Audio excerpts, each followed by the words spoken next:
സുഹൃത്തുക്കളെ എല്ലാവർക്കും നമ്മുടെ പുതിയ വീട്ടിലേക്ക് സ്വാഗതം. ഞാൻ നിങ്ങളെ ഒരു വീഡിയോ കഴിഞ്ഞ ദിവസം കാണിക്കുകയുണ്ടായി. അതായത് ഷിംജിത ദീപക് വിഷയത്തിൽ ദീപകിന്റെ അച്ഛനും അമ്മയും പോലീസിൽ പരാതി കൊടുത്തതും അതിനെ ചുറ്റിപ്പറ്റിയുണ്ടായ സംഭവ വികാസങ്ങളെയൊക്കെ പറ്റിയാണ് നമ്മൾ ചർച്ച ചെയ്തത് അല്ലേ. അപ്പോൾ അതിനുശേഷം ഞാൻ കണ്ടൊരു വീഡിയോ നിങ്ങളുമായിട്ട് ഞാൻ പങ്കുവെച്ചത്, ആ വീഡിയോയിൽ പൂർണ്ണമായിട്ടും ഞാൻ ആ വീഡിയോ നിങ്ങളെ കാണിച്ചിരുന്നില്ല. ആ ഒരു വീഡിയോ നിങ്ങളെ ഇന്ന് കാണിക്കുന്നുണ്ട്. എന്താണെന്ന് വെച്ച് കഴിഞ്ഞാൽ ദീപകിൻ്റെയും ഷിംജിതയുടെയും വിഷയങ്ങളിൽ നമ്മളെല്ലാവരും കണ്ട ഒരു ഒരു ഒരു മുഖമുണ്ട്. അതായത് ഫെമിനിച്ചിയാണ്, തീവ്ര ഫെമിനാസി ചിന്തയുള്ള ഒരു ഫെമിനിച്ചിയാണ്. എന്നാൽ എന്താണ് സംഭവം എന്ന് ചോദിച്ചു കഴിഞ്ഞാൽ അതിനെപ്പറ്റി വാവള്ളി വരപൂജ്യം, അതായത് അതിനെപ്പറ്റി ഒരു കുന്തവും അറിയാത്ത ഒരാളാണ്. അങ്ങനെയുള്ള ഒരാള്, ഒരു വിവരവും ഇല്ലാത്ത ഒരാളെന്ന് സാരം കേട്ടോ. അങ്ങനെ ഒരാള് ഒരു കണ്ണാടിയൊക്കെ വെച്ചിട്ട്, ഉത്സവപ്പറമ്പിൽ കിട്ടുന്ന 10 രൂപയുടെയോ 30 രൂപയുടെ ഒരു കണ്ണാടിയൊക്കെ വെച്ചിട്ട് ഞാൻ വലിയ ജീനിയസ് ആണ്, ഞാൻ വലിയ മറ്റേതാണെന്ന് അറിയിക്കാൻ വേണ്ടിയിട്ട് ആ കണ്ണാടിയും വെച്ചുകൊണ്ട് വലിയ പ്രസംഗമൊക്കെ പ്രസംഗിക്കുന്നത് നമ്മൾ കണ്ടതാണ്. പ്രത്യേകിച്ചൊന്നും പറയാനില്ല, പറയാതെ ഇല്ലാത്തത് കൊണ്ട് തന്നെ ഇങ്ങനെയാണ് പറയുന്നത്: അത് ശരിയല്ല, ഇത് ശരിയല്ല, അങ്ങനെയാണ് ഇങ്ങനെയാണ്, ഷിംജിത പാവമാണ്, ദീപക് കുറ്റക്കാരനാണ്, ദീപകിന്റെ ഉള്ളിൽ ഒരു വികാരജീവി ഉറങ്ങിക്കിടക്കുന്നു, ആ വികാരജീവിയെ ബസ്സിൽ വെച്ച് അയാൾ ഉണർത്തി വിട്ടു, അതാണ് നമ്മളവിടെ കണ്ടതെന്നൊക്കെ പറഞ്ഞുകൊണ്ട് വലിയ മെഴുകലുകളായിരുന്നു. അപ്പോൾ അതിനെയെല്ലാം കൂടി കേരളത്തിലെ എല്ലാ ജനങ്ങളും കൂടി വലിച്ചു കീറി ഒട്ടിച്ചു. അതായത് ഇവളടങ്ങുന്ന ഫെമിനിസ്റ്റുകളെന്ന് പറഞ്ഞുകൊണ്ട്, സ്വയമേ പറഞ്ഞുകൊണ്ട് നടക്കുന്ന ചില ചെറ്റകളുണ്ട്. അതായത് കുടുംബത്തിൽ പോലും കയറ്റാൻ കൊള്ളാത്ത, സ്വന്തം കുടുംബത്തിലെന്നല്ല മറ്റുള്ളവരുടെ കുടുംബത്തിൽ പോലും കയറ്റാൻ കൊള്ളാത്ത ഒരു വൃത്തികെട്ട ചിന്താഗതികളും വൃത്തികെട്ട പ്രവൃത്തികളുമുള്ള ശ്രീലക്ഷ്മി അറക്കിൽ, ഐശ്വര്യ രാധാലക്ഷ്മി, ഇങ്ങനെ കുറച്ച് ആളുകൾ, ഇവരൊക്കെ പറയുന്നത് ഫെമിനിസ്റ്റ് എന്ന് പറഞ്ഞു കഴിഞ്ഞാൽ ആണുങ്ങളുടെ മെക്കെട്ട് കയറാൻ വേണ്ടിയിട്ടുള്ള ഒരു ഒരു ഉപകരണമാണ്, അല്ലെങ്കിൽ അതിന് വേണ്ടിയിട്ടുള്ള ഒരു ലൈസൻസ് ആണെന്നാണ് ഇവളന്മാരുടെയൊക്കെ വിചാരം. ശരിക്കും ഫെമിനിസ്റ്റ് എന്താണെന്ന് നമുക്ക് എല്ലാവർക്കും അറിയാം അല്ലേ. എന്താണ് ഫെമിനിസ്റ്റ്, എന്തിനു വേണ്ടിയാണ് നിലകൊള്ളുന്നത്, അവരുടെ ഉദ്ദേശം എന്താണ്, അവരുടെ അഭിപ്രായങ്ങൾ എന്താണ്, അവരുടെ ആശയം എന്താണ്, ഇതെല്ലാം നമുക്ക് എല്ലാവർക്കും അറിയാം. എന്നാൽ അതിനേക്കാളൊക്കെ അപ്പുറത്തേക്ക്, അതിനെയൊക്കെ കാറ്റിൽ പറത്തിക്കൊണ്ട് തങ്ങളുടേതായിട്ടുള്ള സ്വാർത്ഥ താല്പര്യങ്ങൾക്ക് വേണ്ടിയിട്ട് തങ്ങൾ അനുഭവിച്ചിട്ടുള്ള, അതായത് സ്വന്തം കുടുംബത്തിൽ നിന്ന് കുറച്ച് കാര്യങ്ങൾ അനുഭവിച്ചിട്ടുണ്ട്, ആ അനുഭവിച്ച കാര്യങ്ങൾ ഇനിയും മറ്റുള്ളവരുടെ കുടുംബങ്ങളിലും ഉണ്ടാവും, അല്ലെ ഉണ്ടായില്ല ഞങ്ങൾ ഉണ്ടാക്കുമെന്ന് പറഞ്ഞുകൊണ്ട് വരുന്ന ഈ ഫെമിനിസ്റ്റുകൾ, ഇവളന്മാർ ഏത് ഫെമിനിസ്റ്റിന്റെ കൂട്ടത്തിൽ, അല്ലെ ഏത് ഫെമിനാസി ചിന്തകളുടെ അടിസ്ഥാനത്തിലാണ് നമ്മൾ ഇവളന്മാരെ ഫെമിനിസ്റ്റ് എന്ന് വിളിക്കേണ്ടത്? അതായത് പുരുഷന്മാരുടെ തോളത്ത് കയറി ഇരുന്നുകൊണ്ട് അവരുടെ ചെവി തിന്നുക എന്ന് പറയുന്ന ഒരു ചിന്താഗതിയാണോ ഫെമിനിസ്റ്റിന്റെ ഒരു ആശയം? എനിക്ക് തോന്നുന്നു ഇവളന്മാരടങ്ങുന്ന ഫെമിനിസ്റ്റുകളുടെ ആശയവും അവരുടെ ലക്ഷ്യവും അത് തന്നെയാണ്. എന്നാൽ ഒരു കൂട്ടം ഫെമിനിസ്റ്റുകൾ, അല്ലെങ്കിൽ സ്ത്രീകൾക്ക് വേണ്ടിയിട്ട് നിലകൊള്ളുന്നു എന്ന് പറയുന്ന ആളുകൾ ഈ രീതിയിൽ ഒന്നും ഇറങ്ങാറില്ല. എല്ലാ എല്ലാ മനുഷ്യരുടെ, എല്ലാ സ്ത്രീകളുടെ ഉള്ളിൽ ഒരു ഫെമിനിസ്റ്റ് ഉറങ്ങി കിടക്കുന്നുണ്ട്. അക്രമം കാണുന്നിടത്ത് പ്രതികരിക്കുമ്പോൾ അവരൊരു ഫെമിനിസ്റ്റായിട്ട് മാറുന്നുണ്ട്. തനിക്കെതിരെ ഒരു അതിക്രമം മാത്രമല്ല, സമൂഹത്തിൽ എന്തെങ്കിലും അനീതി നടക്കുമ്പോൾ അതിനെതിരെ ശബ്ദമുയർത്തലും അവരൊരു ഫെമിനിസ്റ്റ് ആണെന്ന് തന്നെ നമുക്ക് പറയാൻ പറ്റും. അതായത് ഫെമിനിസ്റ്റ് എന്ന് പറഞ്ഞു കഴിഞ്ഞാൽ തൻ്റെ മുൻപിൽ കാണുന്ന കൊള്ളരുതായ്മകളെ എതിർക്കുന്നവരെന്ന് സാരം. എന്നാൽ തൻ്റെ മുൻപിൽ കാണുന്നത് എല്ലാം കൊള്ളരുതായ്മയാണെന്ന് പറഞ്ഞു വരുത്താൻ ശ്രമിക്കുന്ന ഒരു കൂട്ടം ആളുകളുള്ളതാണ് ഈ പറയുന്ന ഇന്നത്തെ നമ്മുടെ സമൂഹത്തിലെ ഫെമിനിസ്റ്റുകളുടെ ഒരു അടിസ്ഥാനം, അല്ലെങ്കിൽ അവർ മുന്നോട്ട് ഊന്നി പിടിക്കുന്ന ആശയം. അങ്ങനെയുള്ള ആശയങ്ങൾക്കെതിരെ നമ്മൾ പ്രതികരിക്കുക തന്നെ വേണം. അപ്പം അങ്ങനെ ഒരു ആശയവും കൊണ്ട് നടക്കുന്ന ഈ ശ്രീലക്ഷ്മി അറക്കൽ, മുയലിന്റെ മുഖവും ഈ എന്തോ എവിടെയോ കിടക്കുന്ന വൃത്തികെട്ട ആളുകളുടെ സംസാരവും സംസ്കാര രീതിയുമുള്ള ശ്രീലക്ഷ്മി അറക്കല്, അവള് ഭയങ്കര രീതിയിൽ ഈ പറയുന്ന ഈ ഷിംജിത ദീപക് വിഷയങ്ങളിൽ പ്രതികരിച്ചതാണ്. ആ വിഷയങ്ങൾ എല്ലാവരും കൂടി, അതായത് കേരളത്തിലെ എല്ലാ ജനങ്ങളും കൂടി വിമർശിച്ചപ്പോൾ വലിയ രീതിയിൽ വിഷമമുണ്ടായി.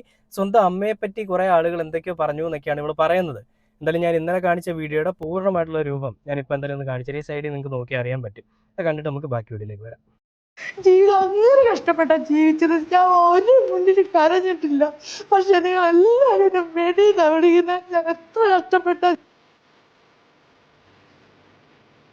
എന്റെ അമ്മയിലെ സക്കാത്ത് വാങ്ങാൻ പോയിട്ടുണ്ട്, അറിയാമോ? എന്നെ ഈ ഭക്ഷണം തരാൻ വേണ്ടിയിട്ട് വീടിന്റെ അടുത്തുള്ള ആളുകൾക്ക് സക്കാത്ത് പോയി വാങ്ങിയിട്ട് എനിക്ക് പഴയ ഫുഡ് തന്നിട്ടുണ്ട്. ഒരു ഇത് മോശമായിട്ട് പോവാത്തൊരു സ്ത്രീയെ പറ്റിയിട്ടൊക്കെ നിങ്ങൾ ഇങ്ങനെ എന്നോട് ദേഷ്യം അങ്ങനെയൊന്നും പറയരുത്. അത് ഭയങ്കര മോശമായിട്ടുള്ള വേശ്യാവൃത്തിയിൽ ഏർപ്പെട്ട് ജീവിക്കാം എനിക്ക്. പക്ഷെ എനിക്ക് ലൈംഗിക അതിക്രമങ്ങൾ ബസ്സിൽ നിന്ന് നേരിടേണ്ടി വന്നിട്ടുണ്ട്. എന്റെ ഒരാൾ ഇവിടെ പ്രൈവറ്റ് പാർട്ടിക്കാർ പിടിച്ചിട്ട് അങ്ങനെ ഇറങ്ങിപ്പോയി. അതിന് ഇടയ്ക്ക് ഞാൻ എന്റെ ബന്ധു വീട്ടിൽ പോയി, ഞാനും എന്റെ അമ്മയും കൂടെ ബന്ധു വീട്ടിൽ പോയി. അപ്പോൾ ഒരാൾ ബ്രസ്റ്റ് കയറി പിടിച്ചിട്ട് അങ്ങ് ഇറങ്ങിപ്പോയി. പിന്നെ ഒരാള് ബസ്സിൽ വന്നിട്ട് അടുത്തൊരു സീറ്റ് ഉണ്ട്, വാ മോളെ ഇരിക്ക് എന്ന് പറഞ്ഞിട്ട് അവിടെ കയറിട്ട് അയാൾ എന്റെ കുറേ നേരം സംസാരിച്ചു.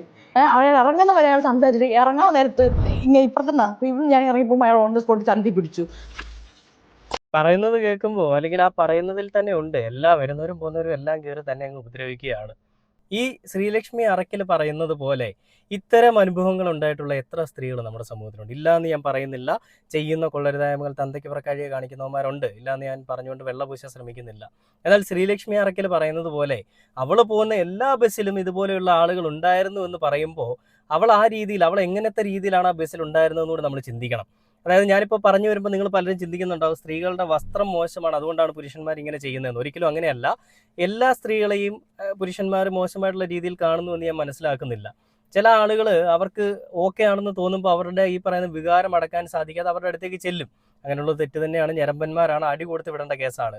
എന്നാൽ എന്തേ ശ്രീലക്ഷ്മി അറക്കൽ ഈ 5 or 6 കേസുകൾ ഇങ്ങനെ പറയുന്നുണ്ടേ, ഇപ്പോൾ ഈ ഒരു ഇന്റർവ്യൂവിൽ പറയുന്നുണ്ട്, അപ്പോഴൊന്നും എന്തേ പ്രതികരിച്ചില്ല? ഈ ഒരു വിഷയങ്ങളെല്ലാം കൂടി മനസ്സിൽ വെച്ചുകൊണ്ട് ഇനി നാളെ ഒരാൾ വരുമ്പോൾ പ്രതികരിക്കാമെന്ന് പറഞ്ഞുകൊണ്ടിരുന്നതാണ് ശ്രീലക്ഷ്മി അറക്കലിന്റെ ഉള്ളിലുള്ള ഫെമിനിസം. ആ ഫെമിനിസത്തിനെയാണ് അവൾ ഊന്നിപ്പിടിക്കുന്നത്. അവൾ പറയുന്നത് അവളെ എല്ലാവരും വെടിയെന്ന് വിളിക്കുകയാണ്, തൻ്റെ അമ്മയെയും വെടിയെന്നൊക്കെ വിളിക്കുകയാണെന്നാണ്. എന്തൊരു മോശമാണ് കേട്ടോ, അങ്ങനെ വിളിക്കാൻ പാടില്ല. നമ്മളങ്ങനെ പരസ്യമായിട്ട് ഒരാളെ വിളിക്കാൻ പാടില്ല. സത്യാവസ്ഥ അതാണെന്ന് നമുക്ക് അറിയാം. എന്നാലും അങ്ങനെ നമ്മൾ പരസ്യമായിട്ട് വിളിക്കുന്നത് അത്ര ശരിയല്ല. അത് അവർക്ക് എത്രത്തോളം മാനസികമായിട്ട് ബുദ്ധിമുട്ടുണ്ടാക്കുന്നുണ്ടാവുന്ന അറിയാമോ നിങ്ങൾക്ക്? ദീപക്കിന്റെ വീട്ടുകാരെ തന്തയ്ക്ക് പുറക്കാഴിക പറഞ്ഞ് അവരെ ഒരുമാതിരി അപരാധങ്ങളും പറഞ്ഞ് നശിപ്പിച്ചിട്ടപ്പോൾ ഈ വിഷമങ്ങളൊന്നും ഇവർക്കില്ല. അങ്ങനെ ഇല്ലാത്ത ആളുകളാണ് അതായത് സ്വന്തം പേരിൽ ഒരു കേസ് വന്നപ്പോൾ, അല്ല സ്വന്തം പേരിൽ കുറച്ച് പരാമർശങ്ങൾ വന്നപ്പോൾ വിഷമിക്കുന്നത്. ആരാൻ്റെ അമ്മയ്ക്ക് ഭ്രാന്ത് പിടിച്ചാൽ കാണാൻ നല്ല ചേലാണെന്ന് പറയുന്ന ഒരു പഴഞ്ചൊല്ല് ഇവിടെ നമുക്ക് പ്രസക്തമാണ്. അങ്ങനെ ആരാൻ്റെ അമ്മയ്ക്ക് ഭ്രാന്ത് പിടിക്കുമ്പോൾ ആരാൻ്റെ അമ്മയ്ക്ക് ഭ്രാന്ത് പിടിക്കുമ്പോൾ അത് കണ്ട് വിരളി പിടിക്കാതെ അതിനെ ഇരു കൈകളും നീട്ടി സ്വീകരിച്ച് കയ്യും കൊട്ടിക്കൊണ്ടിരുന്ന ശ്രീലക്ഷ്മി അറക്കലിന് ഇപ്പം നല്ല വിഷമവും കരച്ചിലും. ആദ്യമായിട്ടാണ് ഒരു സ്ത്രീ കരയുന്നത് കണ്ട് ഇത്രയധികം കേരളത്തിലെ ആളുകൾ സന്തോഷിക്കുന്നത്. ഞാൻ അടക്കമുള്ള ആ വീഡിയോ കാണുമ്പോൾ നിങ്ങൾ എല്ലാവരും സന്തോഷിക്കുന്നതെന്ന് എനിക്ക് നന്നായിട്ട് അറിയാം. ആ വീഡിയോ ഒരു ചെറു പുഞ്ചിരിയോടുകൂടിയല്ല നിങ്ങൾക്ക് കണ്ടു തീർക്കാനാവില്ലെന്നും എനിക്കറിയാം. ആണുങ്ങളുടെ മെക്കെട്ട് കയറാനായിട്ട് ഏതൊരു അവസരം കിട്ടിയാലും അതിനായിട്ട് തക്കം പാർത്തിരിക്കുന്ന ഒരു കൂട്ടം ആളുകളും അവർക്ക് അവർ തന്നെ ഇടുന്ന ഒരു പേര് ഫെമിനിസ്റ്റുകളെന്നും. ഈ കേരളത്തിലെ ബുദ്ധിയുള്ള, വിവരമുള്ള, മാന്യതയുള്ള ഒരു സ്ത്രീകളും ഇവരെ ഫെമിനിസ്റ്റുകളെന്ന് വിളിക്കത്തില്ല, അല്ല ഇവരെ ഫെമിനിസ്റ്റുകളുടെ കൂട്ടത്തില്ല. സ്ത്രീകൾക്കെതിരെ എന്തൊക്കെ വിഷയങ്ങൾ ഇവിടെ ഉണ്ടായിട്ടുണ്ട്. അന്നൊന്നും സ്ത്രീകളോടൊപ്പം നിൽക്കാത്ത ഈ ഫെമിനിസ്റ്റുകൾ ഇന്ന് ഈ ഒരു സമൂഹത്തിൽ, ഇന്ന് ഈ ഒരു തലമുറയിൽ ചില കാര്യങ്ങൾ ഉണ്ടാകുമ്പോൾ മാത്രം തല ഉയർത്തിക്കൊണ്ട് വന്ന് അവിടെ പ്രതികരിക്കുമ്പോൾ അവരുടെ ചേതോവികാരം എന്താണെന്നും അവരുടെ സ്വാർത്ഥ താല്പര്യങ്ങൾ എന്താണെന്നും എന്തിനു വേണ്ടിയിട്ടാണ് ഈ കിടന്ന് ഇങ്ങനെ വാ തുറന്ന് അലയ്ക്കുന്നതെന്നും വാ തോരാതെ സംസാരിക്കുന്നതെന്നും നമ്മൾ മനസ്സിലാക്കണം.